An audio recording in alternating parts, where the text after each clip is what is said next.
फल पूजा कल कर चले आइए। हो गया स्टार्ट? राधे राधे, नमस्कार दोस्तों। आप सभी का एक बार फिर स्वागत है आपके अपने YouTube channel ABH coaching classes में। सभी मित्रों को शुभ संध्या। चलिए शुरुआत करते हैं। आज हम अपने उसी स्वर संधि की अगली कड़ी में हम जो संधि जो आप पूछी जाती हैं आपके टेट, सुपर टेट या अन्य किसी भी एग्जाम्स में, तो उसमें एक संधि पूछी जाती है पूर्व रूप संधि, जो बहुत ज़्यादा कईयों बार पूछी गई है और इसके उदाहरण बनते रहते हैं। ठीक है, तो आज हम पूर्व रूप संधि की चर्चा करने वाले हैं। तो आपने जैसा देखा होगा, लिख लेते हैं पूर्व रूप संधि। इसके नाम में ही स्पष्ट होता है कैसी संधि होने वाली है। ये पूर्व रूप संधि का मतलब होता है पूर्व, यानी पूर्व के रूप के जैसा हो जाना ही पूर्व रूप संधि कहलाती है।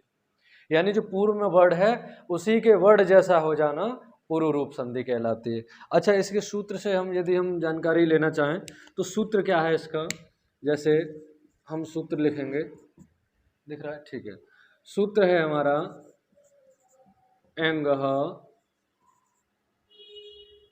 पदांता दते। एंगः पदांता दति इसका सूत्र होता है पूर्व रूप संधि का। ठीक है, एंगः पदांता दति आप देख रहे होंगे यहाँ एंगः पदांता दति में, यानी एंग एक प्रत्याहार है। आपने देखा होगा जब ए ओ यानी इसके अंतर्गत ए और ओ दो वर्ड आते हैं, जिसे ये एंग प्रत्याहार के अंतर्गत दो वर्ड आते हैं, ए और ओ।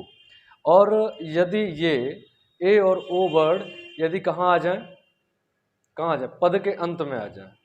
पद के यानी पदांत, ये लिखा है ना पदांता दते, यानी पद के अंत में ए और ओ वर्ड आ जाए और पर वर्ड में क्या आ जाए, ह्रस्व आ जाए। वैसे यदि विस्तृत में संक्षेप में कहें तो यानी ए और ओ के बाद यदि ह्रस्व आ जाए तो इन दोनों के स्थान पर, एक मिनट, इन दोनों के स्थान पर क्या हो जाएगा, ये आ को अवग्रह का चिन्ह दे देता है। बस इतनी सी बात है। यदि इतनी सी बात समझ गए तो क्लियर है। वैसे देखा जाए तो पूर्व रूप संधि बहुत सरल होती है। इसमें क्या है कि अवग्रह जैसा चिन्ह आपको दिख रहा है, ये चिन्ह जहां भी दिख जाए आप अंदाजा लगा सकते हैं, तुक्का भी लगा के आ सकते हैं कि यहाँ पूर्व रूप संधि होने की संभावना रहती है। ठीक है, अब इसकी परिभाषा के बारे में यदि हम लिखेंगे तो परिभाषा क्या है, परिभाषा, ठीक है, परिभाषा क्या है, यानी ए और ओ, यानी ऐसे कहें तो ए और ओ वर्ड, हाँ, ए और ओ पूर्व वर्ड के अंत में हो, डायरेक्ट लिखिए पूर्व, ए और ओ पूर्व वर्ड के अंत में हो और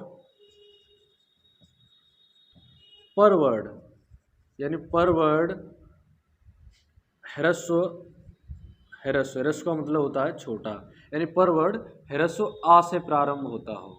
पर वर्ड क्या है, ह्रस्व आ से प्रारंभ हो। तो जो ह्रस्व आ है, ह्रस्व आ को पूर्व रूप की भांति, यानी पूर्व वर्ड की तरह, पूर्व वर्ड की तरह हो जाना क्या कहलाता है, पूर्व वर्ड की तरह हो जाना पूर्व रूप संधि कहलाता है। क्या कहलाता है, पूर्व रूप संधि कहलाता है। ठीक है, ये तो इसकी परिभाषा हो गई। यानी ए और ओ पूर्व वर्ड के अंत में हो। कैसे हो, पद के अंत में। ये पदांत लिखा है मैंने, ये बिल्कुल विस्तृत में बिल्कुल सरल भाषा कर दी। यानी ए और ओ पूर्व वर्ड के अंत में हो। ठीक है, यहाँ हो कर लीजिए, पूर्व वर्ड के अंत में हो तो पूर्व वर्ड के अंत में है तो ह्रस्व, अच्छा यहाँ से है, और पर वर्ड ह्रस्व आ से प्रारंभ हो। ठीक है, यानी ए और ओ पूर्व वर्ड के अंत में हो और पर वर्ड ह्रस्व आ से प्रारंभ हो तो ह्रस्व आ को पूर्व वर्ड की तरह हो जाना पूर्व रूप संधि कहलाता है। बस इतना ही है, ये मैंने लिख दिया, इसे आप नोट कर लीजिए, स्क्रीनशॉट लेते रहें। जिसने कभी नहीं पढ़ी उनके लिए बहुत सरल है। आप लोग एक बार बस देख लें, 10 मिनट 5 मिनट में आपकी पूरी संधि क्लियर हो जानी है यहाँ से। ठीक है, स्क्रीनशॉट ले लिया हो तो अब हम इसे साफ करते हैं, आगे चलते हैं। ठीक है, अब इसी चीज़ को मैं और थोड़ा सा एक दो चीज़ें और हैं इसमें नोट कराने को। यानी ये तो हमने कह दिया ए और ओ को पूर्व वर्ड के अंत में हो और पर वर्ड ह्रस्व आ से प्रारंभ होता हो तो ह्रस्व आ को पूर्व वर्ड की तरह है। तो ह्रस्व आ को यहाँ या आ लिख लेना, ह्रस्व आ को पूर्व वर्ड की तरह हो जाना ही पूर्व रूप संधि कहलाता है। ठीक है, तो अभी मैं और इसके बारे में चर्चा करते हैं, देखते हैं। नोट कर लिया? चलिए, जैसे इसके हम और उदाहरण ले लेते हैं, जैसे उदाहरण से देखते हैं। ठीक है, और जो पूर्व रूप की तरह हो जाता है, यहाँ एक लाइन इसी में आगे और बढ़ा लेना। जब वो ह्रस्व आ, जब ह्रस्व आ पूर्व वर्ड की तरह हो जाएगा, पूर्व वर्ड की तरह हो जाएगा,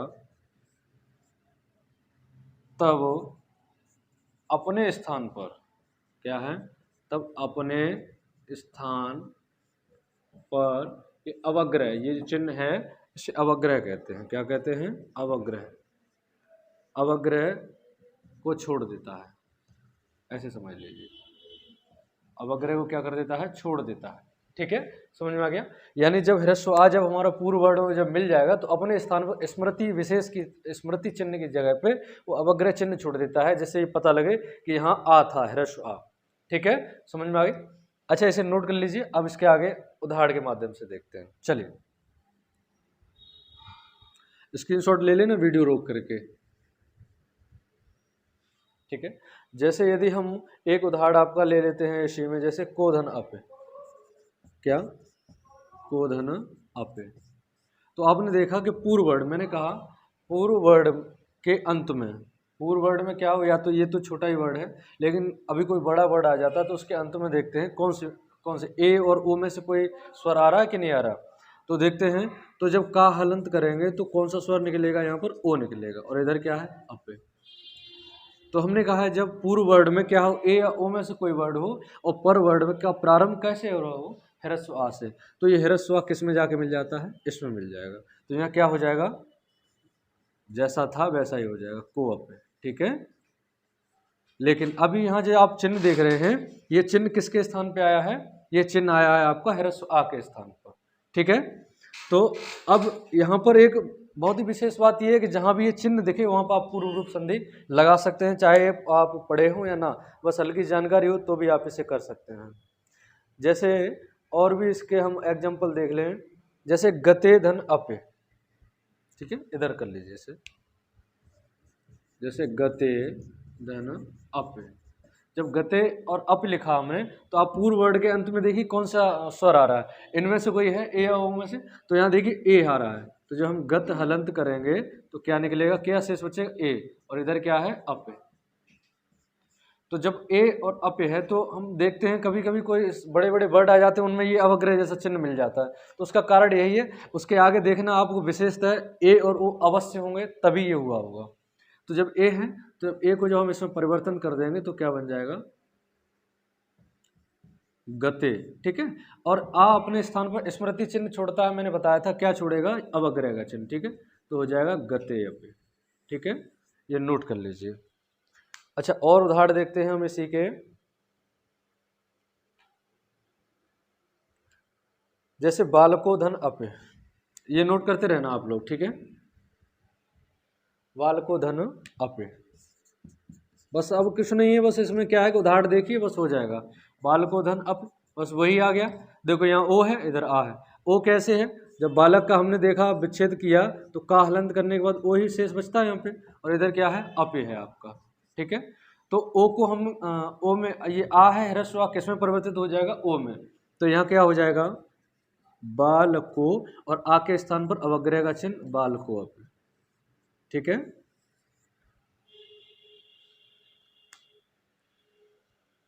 चलिए। अच्छा, और भी एक दो उदाहरण हम देख लेते हैं,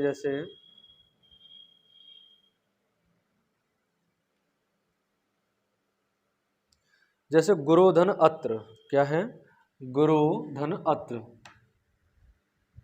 बस वही आप लोग लगा सकते हैं। आप अपने देखिए, जैसे गुरु धन अत्र, तो हमने देखा इधर गुरु में देखिए रा हलंत करेंगे, क्या विशेष बचेगा? ओ, और इधर क्या है? अत्र है। तो आ को किस में विलीन हो जाना है? ओ में। जब ओ में विलीन हो जाएगा तो आ अपने स्थान पे क्या छोड़ के जाएगा, स्मृति में अवग्रह छोड़ देगा। इसे हम क्या कहेंगे, गुरोपे। वैसे इसे शुद्ध आ नहीं पढ़ेंगे, बस ये क्या हल्का सा महसूस होना चाहिए कि हाँ यहाँ पर आ है, हम आ को बोल रहे हैं। ठीक है, यहाँ पर आपकी ये पूर्व रूप संधि आपकी समाप्त होती है। इसी के साथ साथ में इसी के साथ पर रूप संधि को भी क्लियर कर देते हैं। ठीक है, इसे नोट कर लेना, स्क्रीनशॉट लेते रहिए। चलिए,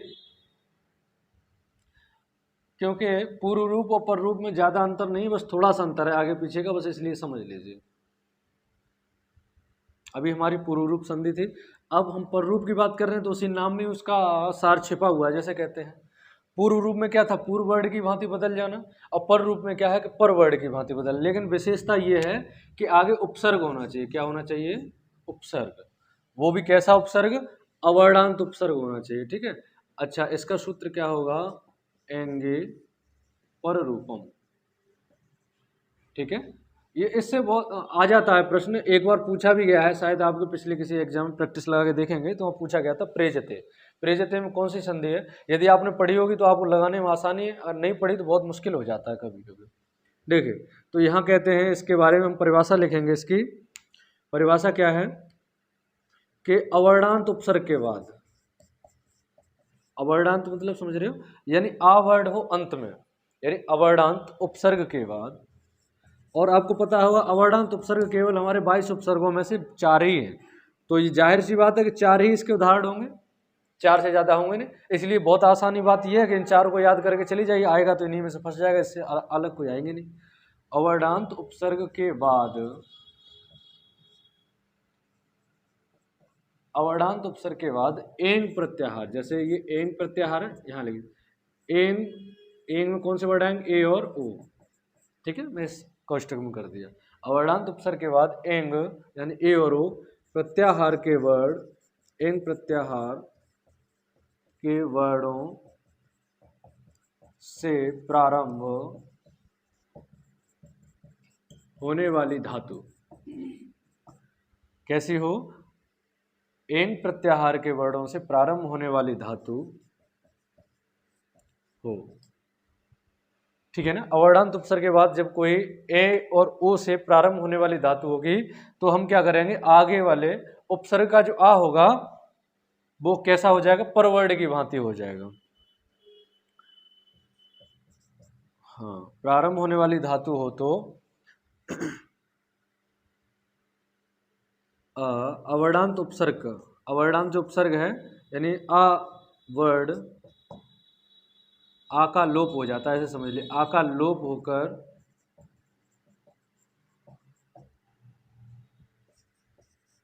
पर वर्ड में विलीन हो जाता है, ऐसे समझ लीजिए, पर वर्ड में विलीन हो जाता है। अभी मैं समझाऊंगा उदाहरण के माध्यम से। क्या है, अवर्णांत उपसर्ग के बाद ए और ओ प्रत्याहार के वर्ड आ जाए, यानी ए और ओ वर्ड से प्रारंभ होने वाली कोई धातु आ जाए तो क्या होता है, आगे उपसर्ग जो है, उपसर्ग का आ है उसका लोप हो जाता है। लोप कैसे होता है, मैंने आपको टी संज्ञा पढ़ाई थी, वैसे इसकी आवश्यकता नहीं है यहाँ पर क्योंकि टी संज्ञा ज़्यादा लेवल उच्च हो जाता है, इसलिए केवल यहाँ ये समझ लेना कि आगे वाले उपसर्ग में जो आ होता है उसका लोप हो जाता है, या जैसे पूर्व वर्ड में होता था उसी प्रकार वो पर वर्ड में जाके मिल जाएगा। जैसे ये नोट हो गया आपका, इसे उदाहरण चलें फिर हम।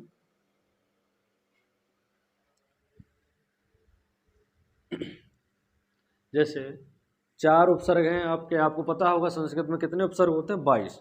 22 में 4 उपसर्ग कैसे होते हैं, अवर्णांत होते हैं। जैसे एक है प्र उपसर्ग, यही प्रश्न आया हुआ है आपके परीक्षाओं पहले, प्रधन एजते का पूछा गया था, ऐसे तो नहीं लेकिन प्रेजते दिया था कि प्रेजते में कौन सी संधि होगी। ठीक है, तो अब प्रेजते ये सिलेक्टेड वर्ड है, इसमें कुछ चेंजिंग होनी नहीं है, बस ये याद करके जाना है आपको। जैसे प्र है, मैंने कहा ये इसका आ जो है पर वर्ड की भांति हो जाएगा, इसमें बदल जाएगा, तो ये आ ऐसे, या तो ये समझ लो लोप हो गया या इसमें मिला दीजिए। मिलाने का क्या है कि इसी प्रकार हो जाएगा जैसे पूर्व रूप में पूर्व रूप की भांति हो जाता था, इसी वजह से पर रूप संधि, इसका अर्थ ये है कि पर रूप संधि यानी पर रूप में ही मिल जाना। ठीक है, तो ये क्या हो जाएगा, प्रा में जब एक ही मात्रा जुड़ जाएगी तो क्या हो जाएगा, प्रेजते। ठीक है, ये तो एक बस नॉर्मल सी बात है समझने के लिए। बाकी इसकी यदि निष्पत्ति बताई जाए कैसे हुआ है तो 1 मिनट जानकारी के लिए मैं बता देता हूँ आपको। जो भी कोई भाई बहन जैसे उच्च कक्षा की तैयारी कर रहे हैं, जैसे एडेड जूनियर वगैरह के, तो वो देख लें। इसमें एक टी संज्ञा होती है। कौन सी संज्ञा? टी संज्ञा होती है। तो टी संज्ञा हमेशा कैसी होती है? अंतिम स्वर की होती है, अंतिम अच की होती है। तो जब हम प्रा में हलंत करेंगे तो इसमें से आ निकल जाएगा। इधर क्या है? ए जते। तो जब हम पढ़ते हैं कि टी संज्ञा किसकी होती है? अंतिम वाले स्वर की। जब प्रा में हमने टी संज्ञा का वर्ड निकाला तो आ निकला, और इसकी टी संज्ञा होकर के क्या हो जाता है? हलंतम से लोप हो जाता है। टी संज्ञा होकर के लोप हो जाता है। टी संज्ञा होकर, लिख लीजिए, टी संज्ञा होकर हलंत्यम से लोप। हलंत्यम एक सूत्र रहता है,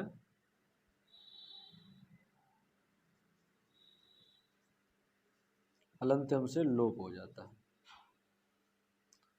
हलंत्यम से मतलब इसकी हित संज्ञा होती है, और तस्य लोपा से इसका लोप होता है। ये सूत्र रहता है, ठीक है। तो टी संज्ञा होकर सीधा डायरेक्ट लिखिए कि तस्य लोपा से लोप हो जाता है, ये समझ लीजिए। तस्य लोपा से लोप हो जाता है। अच्छा, जब इसका लोप हो जाएगा तो केवल प्रा बचेगा, हलंत वाला, इसमें कोई स्वर है नहीं। जब इसमें स्वर नहीं है तो आपको पता है कि जो व्यंजन है जो आगे स्वरों के पास जाता है, जब ए के पास जाएगा तो क्या हो जाएगा? इसके पास कोई मात्रा नहीं है, तो प्रा हलंत और इधर ए जते देखा जाए तो क्या बन जाएगा? वैसे भी स्वाभाविक है, इसमें जब मात्रा मिल जाएगी तो प्रे जते हो जाना, ठीक है। इसमें कौन सी संधि? पर रूप संधि। लेकिन ध्यान रखना, जब विग्रह पूछे, वो यानी विच्छेद पूछे, तो प्राधान्य ए जते ये वाला लगाना, ना कि हलंत वाला। ये मैंने आपको जानकारी के लिए बताया, ठीक है। चलिए अगला देखते हैं। जैसे एक है हमारा अवर्णांत उपसर्ग और है उप। कौन सा? उप उपसर्ग है, उपधन ओषत। कौन सा? उपधन ओषत। तो आपको पता है उप के पा में आ है, जो पर रूप की भांति हो जाना है। कैसे हो जाना है? टी संज्ञा होकर हो जाना। तो यहाँ क्या बचेगा? पा हलंत बचेगा, और जो पा हलंत वाला जब स्वर में जाके जुड़ेगा तो स्वर अपनी मात्रा ऐसे दे देता है, तो क्या बन जाता है? उपोषत, ठीक है। बस इतना ही पूछा जाता है कि उपोषित में कौन सी संधि होगी? पर रूप संधि होगी। एक है आपका अवधन ए है, ठीक है। तो जब इसको हम जोड़ेंगे तो वही हो जाएगा अवे है। यही गिने चुने सिलेक्टेड है, ठीक है। और देख लेते हैं, और भी कुछ है इसमें।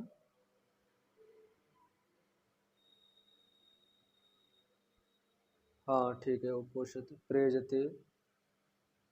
हाँ एक और है प्रधन ओषते। इसी का देख लीजिए, प्रधन ओषते। क्या बन जाएगा इसका? बताइए। पुरोषते, ठीक है। बस इतनी आपकी संधि है, पूर्व रूप संधि और पर रूप संधि, बस इतना ही है। यदि आप इस वीडियो को ध्यान से देखते हैं तो आपका बहुत कुछ क्लियर होने वाला है। तो स्वर संधियों में आपकी महत्वपूर्ण संधियां जो यही हैं। अगली एक प्रकृत भाव संधि रहती है, तो उसमें ज़्यादा कुछ होता नहीं है। बस क्या है कि जैसी प्रकृति होती है वैसा का वैसा ही रहता है। जैसे मैं एक जनरली आपको थोड़ा सा बता देता हूँ, उसे भी देख लीजिए, ठीक है।